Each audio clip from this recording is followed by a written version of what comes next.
नमस्कार। कभी ऐसा महसूस हुआ है कि जानकारी का एक पूरा पहाड़ सामने खड़ा है और समझ नहीं आ रहा कि शुरू कहाँ से करें?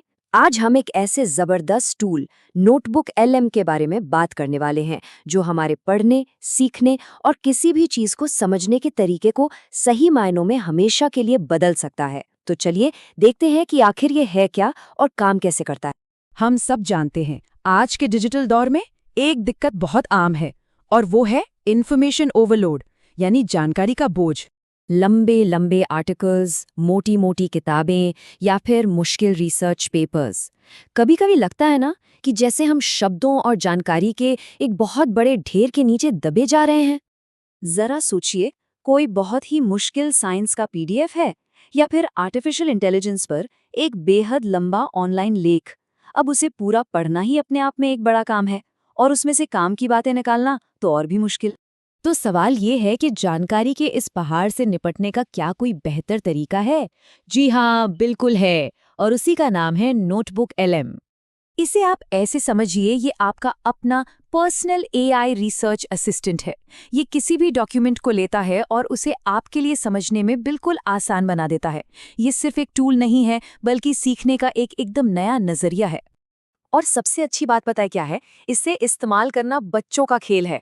बस अपनी फाइल अपलोड कीजिए या लिंक पेस्ट कीजिए, एआई अपना काम करेगा और बस आप उस जानकारी को बिल्कुल नए तरीकों से खंगालने के लिए तैयार हैं। मतलब चाहे वो कोई ऑनलाइन आर्टिकल हो, कोई कॉम्प्लेक्स रिसर्च पेपर या फिर स्कूल की साइंस की किताब का पीडीएफ, ये टूल लगभग हर तरह के टेक्स्ट बेस्ड डॉक्यूमेंट को बड़े आराम से प्रोसेस कर सकता है। चलिए अब इसके एक ऐसे फीचर की बात करते हैं जो सच में कमाल का है। मुश्किल से मुश्किल जानकारी को विजुअलाइज करना, यानी उसे एक तस्वीर की शक्ल देना। देखिए, आम तौर पर जब हम कोई लंबा डॉक्यूमेंट देखते हैं तो वो हमें टेक्स्ट की एक बड़ी सी दीवार जैसा लगता है, जिसे देखकर ही सिर घूमने लगता है ना? नोटबुक एलएम इसी टेक्स्ट की दीवार को एक इंटरैक्टिव माइंड मैप में बदल देता है। मतलब वो मुश्किल जानकारी को तुरंत ऑर्गेनाइज करके समझने लायक बना देता है, जिससे सारे बड़े आइडियाज एक ही नज़र में साफ साफ दिखने लगते हैं। इस माइंड मैप की मदद से आप मेन टॉपिक्स को तुरंत देख सकते हैं, किसी भी सब टॉपिक की गहराई में जा सकते हैं और ये भी समझ सकते हैं कि अलग अलग आइडियाज़ आपस में जुड़े कैसे हैं।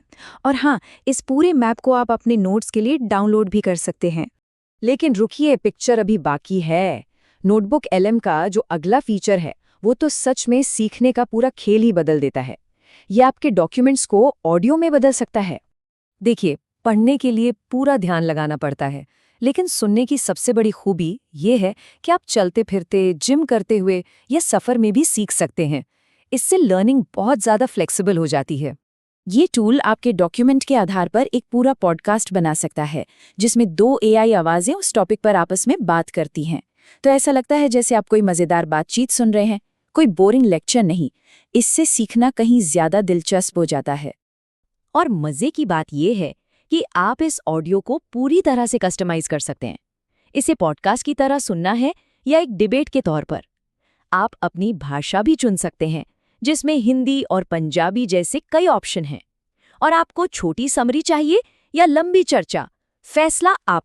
तो जब इन सारे फीचर्स को एक साथ रखकर देखते हैं तो ये बात साफ हो जाती है कि ये सिर्फ एक और ऐप नहीं है, ये सीखने का एक बिल्कुल नया तरीका है। नोटबुक एलएम सिर्फ समरी नहीं बनाता, ये आपको सीखी हुई चीज़ों पर क्विज बनाने का मौका देता है, डेटा को समझने के लिए इन्फोग्राफिक्स बनाने में मदद करता है, और यहाँ तक कि आप अपने डॉक्यूमेंट से सीधे सवाल जवाब भी कर सकते हैं, जैसे कि कोई एक्सपर्ट आपके साथ ही बैठा हो। और ये सब हमें इस टूल के असली मकसद पर वापस लाता है, जो इसकी टैग लाइन में छिपा है, कुछ भी समझें। इसका मकसद ही यही है कि जानकारी हर किसी के लिए आसान और सुलभ हो। तो आखिर में एक सवाल हमारे सामने आता है, जब किसी भी मुश्किल विषय को समझना इतना आसान हो जाएगा, तो हमारे लिए सीखने, रिसर्च करने और कुछ नया बनाने की क्या-क्या संभावनाएं खुल जाएंगी? ये एक ऐसा सवाल है जो हमें आने वाले कल के बारे में सोचने पर मजबूर करता है।